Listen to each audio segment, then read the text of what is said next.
semestre, con la oportunidad de que realmente ustedes aprendan, digamos, lo que es esencial de lo ocurrido en la criminología. Y uno de los temas que con el paso del tiempo ha sido cada vez más estudiado, no significa que no existiera, sino que ahora hacemos más diagnósticos, pensamos más en esto que se llama apnea del sueño. La apnea del sueño, digamos que siempre ha sido como relacionada a que todo paciente que ronca es apnea del sueño, o que el ronquido es una cosa que ahora tiene mucha importancia en reírse del que ronca por estar en los paseos, ¿sí? Pero hoy se van a dar cuenta de que apnea del sueño es un enfoque médico muy bonito. Ustedes tienen que empezar a conocer en la práctica. Si me haces el favor, pasamos la primera. Vamos a arrancar con un video. Gracias.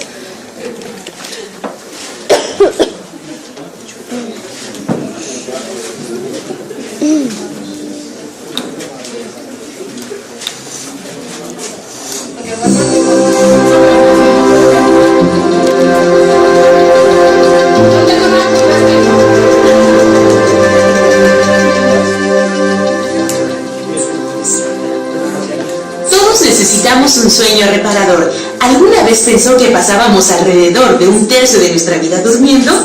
Pasar una buena noche es absolutamente necesario, tanto como el ejercicio y una buena alimentación. Un sueño reparador es esencial para nuestra salud y bienestar.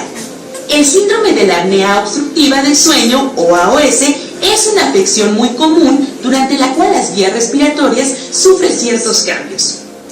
Pueden estrecharse, limitando así el flujo del aire al respirar. Pueden vibrar, lo que se conoce como ronquido. Pueden también cerrarse por completo e impedirle respirar. Esto se conoce como apnea. Es posible incluso que sus vías respiratorias atraviesen las 3 etapas. Es posible que experimente alguno o varios síntomas como roncar, dormir mal, tener jaquecas matinales, somnolencia excesiva durante el día, irritabilidad, problemas de memoria, depresión y reducción de la libido. De todos los síntomas, el más común y el más diagnosticado es el ronquido. Yo roncaba bastante y tenía una interrupción del sueño cada minuto y medio, más o menos. Este ritual nocturno no solo no me dejaba dormir a mí, mi esposa tampoco podía dormir. Hoy le recomendaría a toda persona que ronca que se haga una prueba del sueño. Una persona que sufre de apnea del sueño no solo ronca, sino que deja de respirar en forma regular y repetida mientras duerme, a veces durante casi un minuto o más. Esto tiene consecuencias sobre el organismo que se van acumulando noche tras noche y año tras año.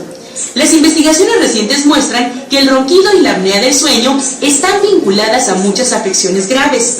Si no se tratan, constituirán un factor parcialmente responsable de hipertensión arterial, infartos o hemorragias cerebrales, diabetes y depresión. Más de un 35% de las personas que sufren de apnea del sueño tienen hipertensión arterial, lo cual aumenta el riesgo de enfermedades cardíacas. Es de destacar que un 83% de las personas con hipertensión persistente, a pesar de tratarla con 3 o más medicamentos, sufren de apnea del sueño. Casi un 70% de las personas que han tenido un infarto o una hemorragia cerebral presentan apnea del sueño. La apnea del sueño también está asociada con una gran incidencia de diabetes de tipo 2 y una baja tolerancia a la glucosa. La apnea del sueño no solo afecta su sueño, sino también su vida diaria.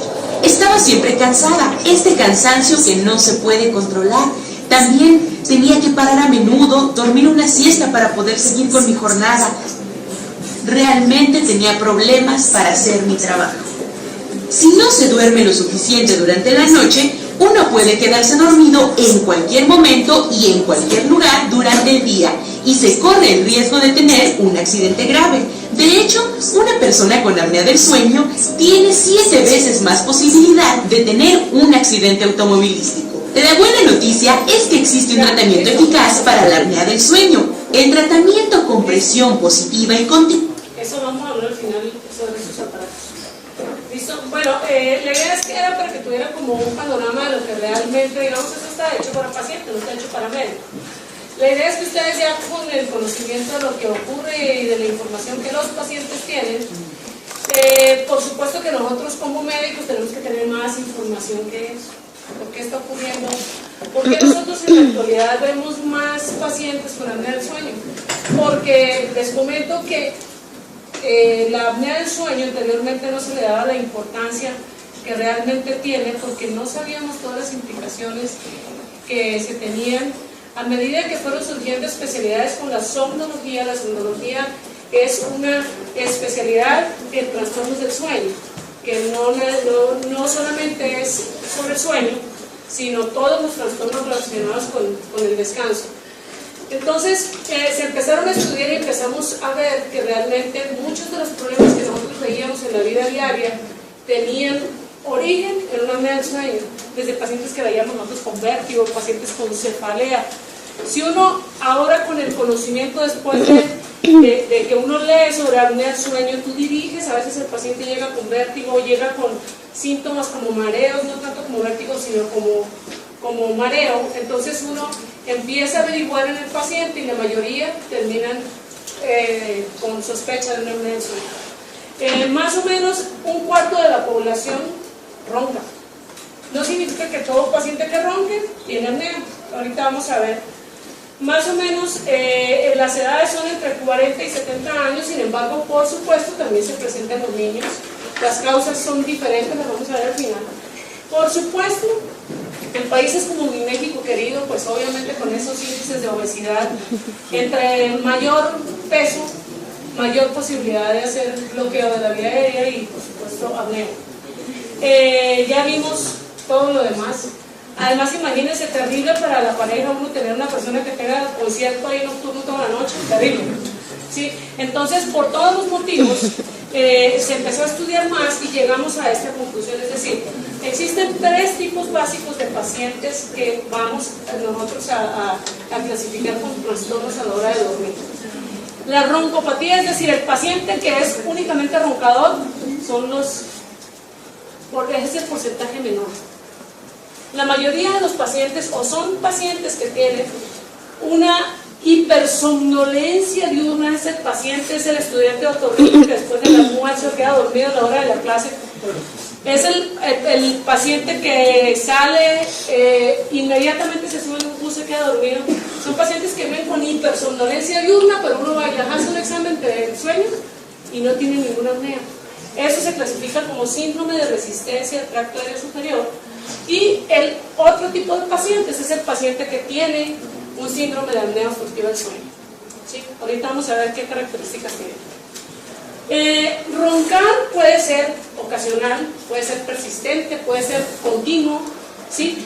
Puede ser normal, digamos, que ustedes tuvieran un examen súper terrible de pediatría, no durmieron nada, pues lo lógico es que ya a mediodía del día siguiente estén con mucho sueño porque lo que les hace falta es descanso.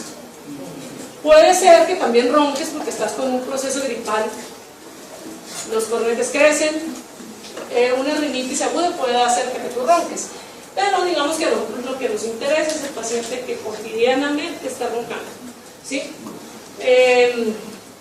Asociado por supuesto a otro tipo de síntomas.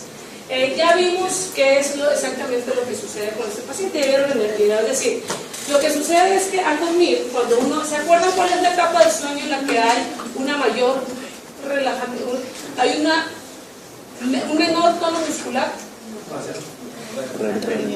en el REM, exactamente. En esa etapa del sueño es realmente cuando uno observa que se presentan las apneas. ¿Y por qué razón durante el REM? Porque por supuesto que si nosotros estamos hablando de que la disminución en el tono muscular de la vía aérea es lo que bloquea, pues uno entiende por qué en esa etapa del sueño precisamente es cuando se presentan los síntomas. Entonces, todo lo que estamos hablando, es decir, lo que son las estructuras mucosas de la vía aérea superior están en un tubo rígido. Estamos hablando de que la mesofaringe se encuentra entre el paladar y la columna vertebral. Y entonces estamos desde arriba hasta abajo, en medio de un tubo rígido, estructuras blandas que se pueden colapsar fácilmente, ¿sí?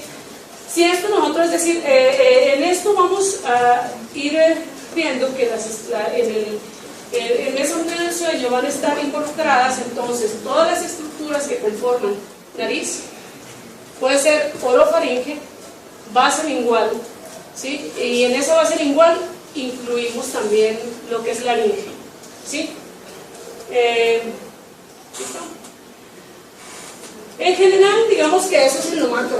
En lo micro, ¿qué sucede con el paciente? O sea, ¿por qué ese paciente termina con hipertensión? ¿Por qué terminan con arritmias? ¿Por qué terminan con infartos agudos al miocardio? Un paciente con usados, ahorita estábamos comentando precisamente de que una de las cosas, uno tiene que tener mucho cuidado con los pacientes que uno opera, que tienen una hipoxemia crónica. Estos pacientes tienen altas posibilidades de que hagan un infarto en un postoperatorio. Por eso es importante que el paciente que se opera se quede hospitalizado. ¿Por qué? Porque estamos hablando de que existe un estrés oxidativo en ese paciente, tiene una hipoxemia crónica, que cada una de estas cosas que ustedes ven de este lado se van a traducir a través de unos mecanismos fisiopatogénicos en hipertensión arterial, ¿sí? Entonces, esto es importante que ustedes, esto es, digamos, un resumen. La idea es que ustedes lean, que se interesen un poquito en ese tema, que es bastante interesante. Ustedes lo van a ver independientemente de la especialidad que ustedes hagan.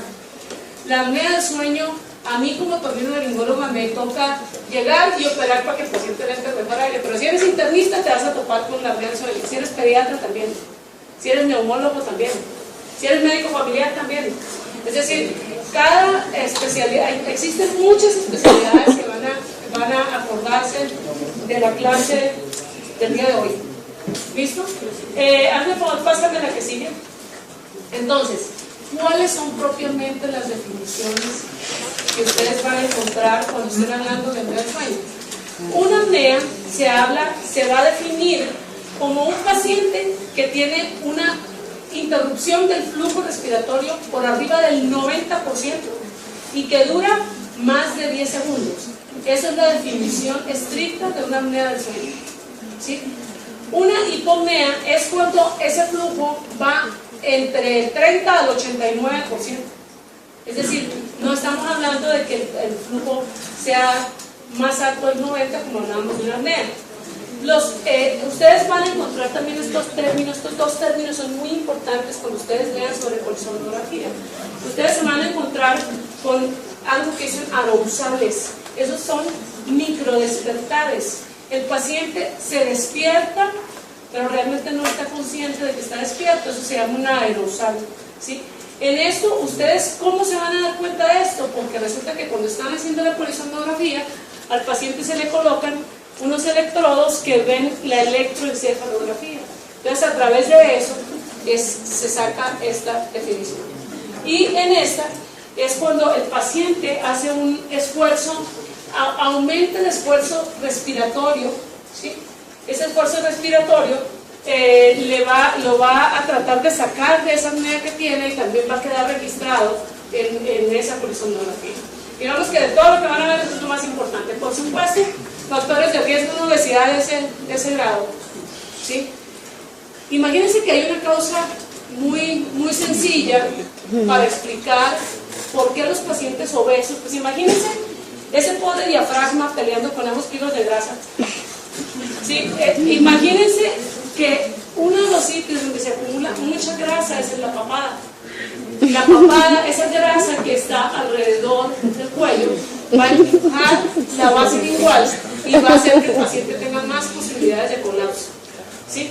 Es obviamente más frecuente en el hombre, aunque yo realmente dudaría mucho de las estadísticas, que cada vez tiene uno más parejo el tema. Todo lo que sea, cuando nosotros hablamos de niños, por ejemplo, en los niños siempre uno lo primero que piensa es en una hipertrofia de una amigdalina. En los adultos también, uno tiene que evaluar al paciente. Por supuesto, todo lo que el paciente que tiene muy poco desarrollado su maxilar va a tener más posibilidades de que la lengua se vaya hacia atrás porque hay menos espacio para acomodar una lengua de tamaño normal.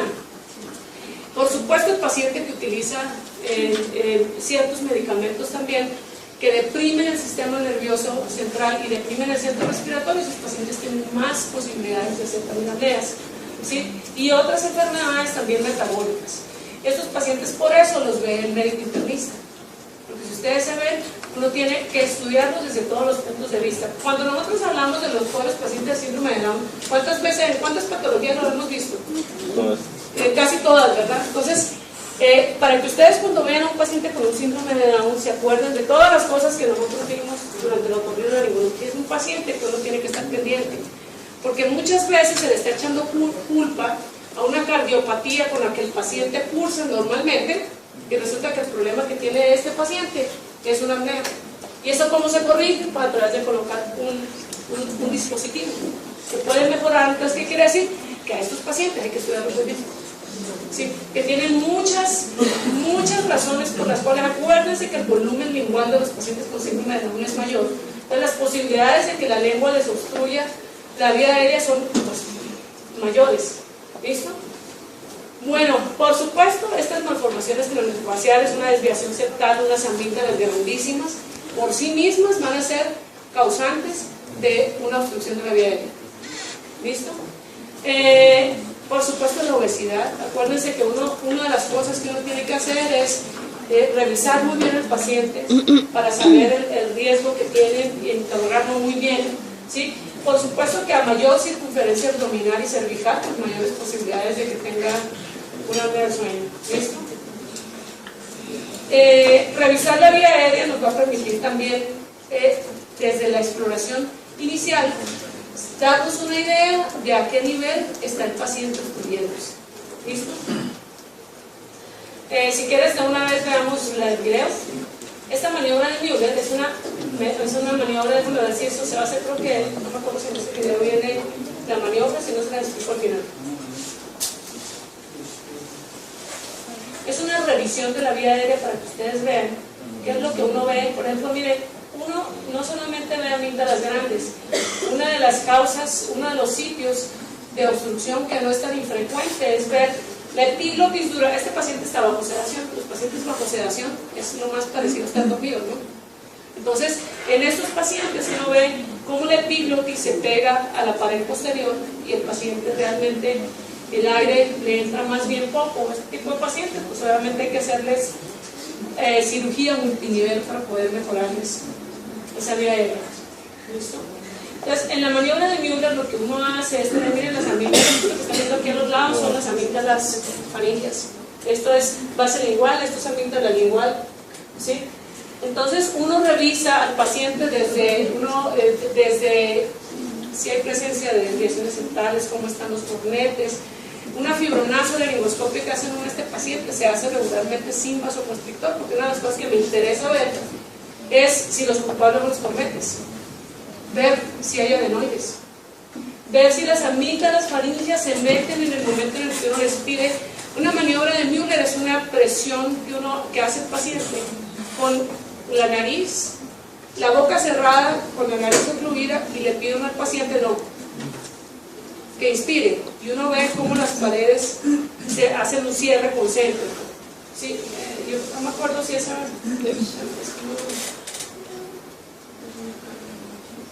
Miren, esta se está evaluando todo lo que es la vía, se evalúa bien la vía aérea del paciente, se revisa si hay problemas de oclusión, no creo que está sonriendo la cámara.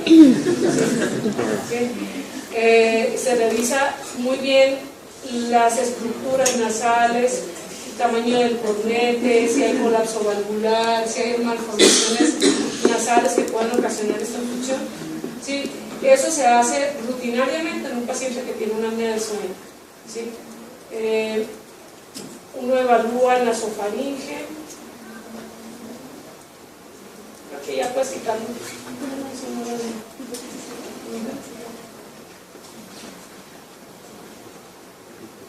Listo. Entonces, la maniobra de Müller, ¿qué es lo que se hace? La maniobra de Müller, que se cierra, no entiendo. La maniobra de Müller, tú le pides al paciente, hay varias maniobras que se utilizan para uno evaluar un paciente con apnea del sueño. La maniobra de Müller es una de las muchas.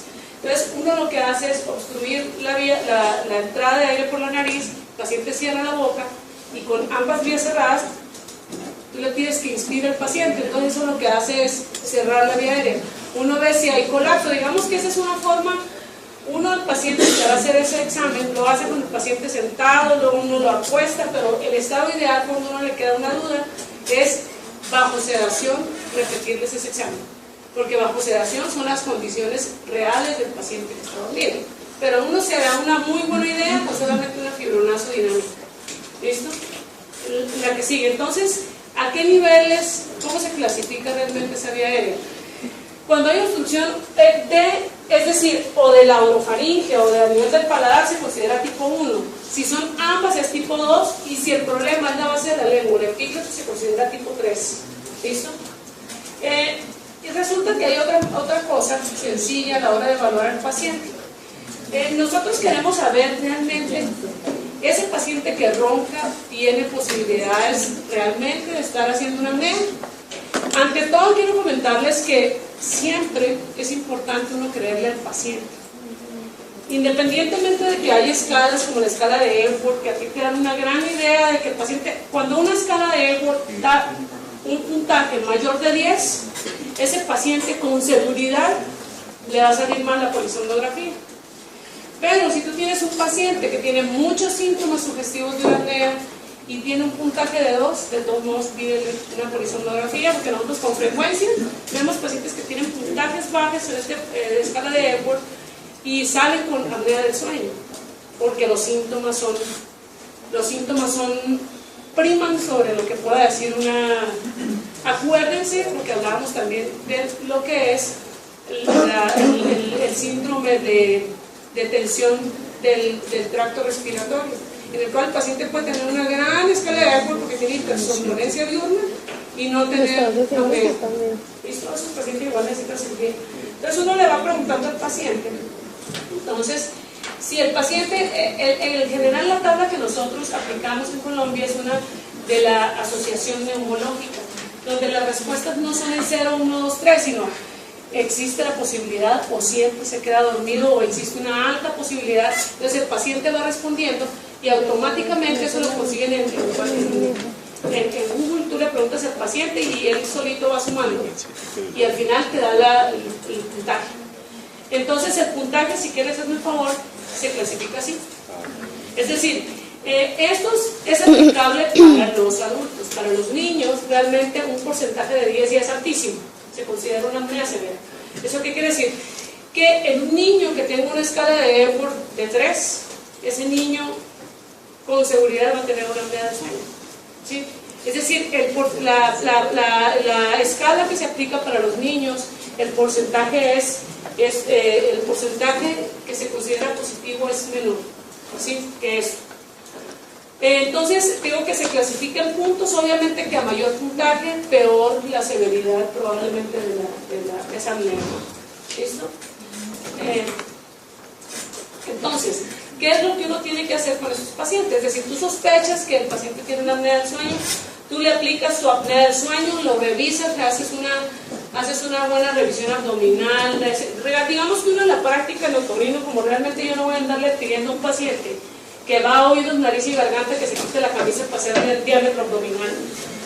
Eso le corresponde al internista, ¿sí?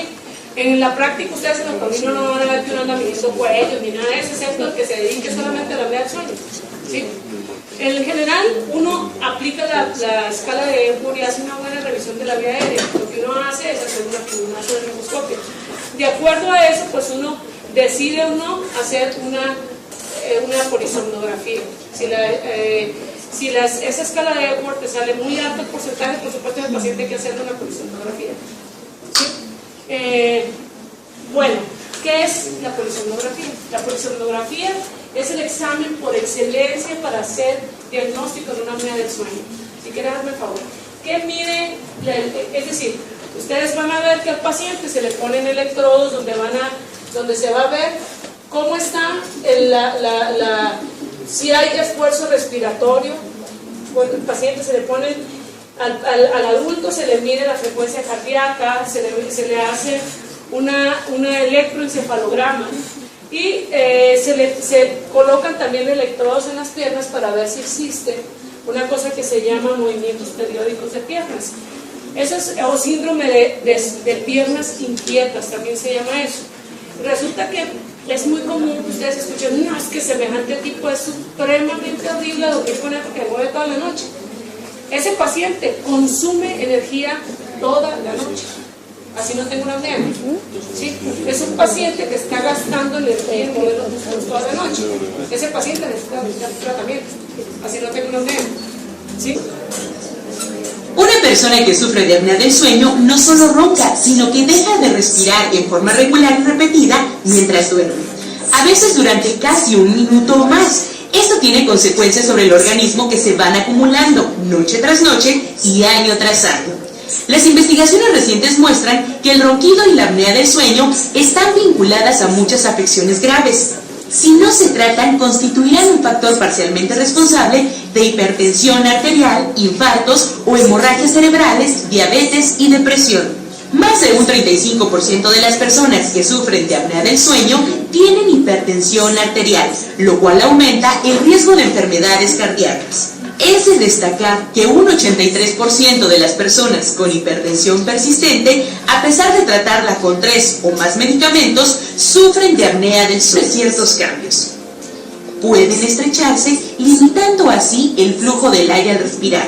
Pueden vibrar, lo que se conoce como ronquido. Pueden también cerrarse por completo e impedirle respirar. Esto se conoce como apnea. Es posible incluso que sus vías respiratorias atraviesen las 3 etapas. Es posible que experimente alguno o varios síntomas como roncar, dormir mal, tener jaquecas matinales, somnolencia excesiva durante el día, irritabilidad, problemas de memoria, depresión y reducción de la libido. De todos los síntomas, el más común y el más diagnosticado es el ronquido. Yo roncaba bastante y tenía una interrupción del sueño cada minuto y medio, más o menos. Este ritual nocturno no solo no me dejaba dormir a mí, mi esposa tampoco podía dormir. Hoy le recomendaría a toda persona que ronca que se haga una prueba del sueño. Ustedes aprendan, digamos, lo que es esencial de la epidemiología. Y uno de los temas que con el paso del tiempo ha sido cada vez más estudiado, no significa que no existiera, sino que ahora hacemos más diagnósticos, pensamos más en esto que se llama apnea del sueño. La apnea del sueño, digamos que siempre ha sido como relacionada a que todo paciente que ronca es apnea del sueño, aunque el ronquido es una cosa que no tiene mucha importancia, me dice el que ronca por estar en los paseos, ¿sí? Pero hoy se van a dar cuenta de que apnea del sueño es un enfoque médico muy bonito. Ustedes tienen que empezar por hacer en la práctica. Si me haces el favor, pasamos la primera. Vamos a arrancar con un video. Casi un 70% de las personas que han tenido un infarto o una hemorragia cerebral presentan apnea del sueño. La apnea del sueño también está asociada con una gran incidencia de diabetes de tipo 2 y una baja tolerancia a la glucosa. La apnea del sueño no solo afecta su sueño, sino también su vida diaria. Estaba siempre cansada, este cansancio que no se puede controlar. También tenía que parar a menudo, dormir una siesta para poder seguir con mi jornada. Realmente tenía problemas para hacer mi trabajo. Si no se duerme lo suficiente durante la noche, uno puede quedarse dormido en cualquier momento y en cualquier lugar durante el día y se corre el riesgo de tener un accidente grave. De hecho, una persona con apnea del sueño tiene 7 veces más posibilidad de tener un accidente automovilístico. La buena noticia. Gracias.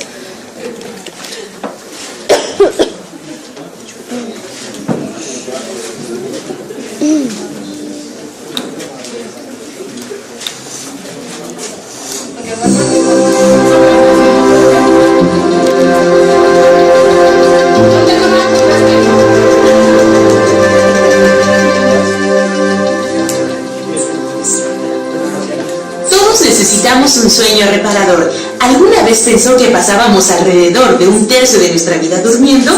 Pasar una buena noche es absolutamente necesario, tanto como el ejercicio y una buena alimentación. Un sueño reparador es esencial para nuestra salud y bienestar. El síndrome de la apnea obstructiva del sueño, o AOS, es una afección muy común durante la cual las vías respiratorias sufren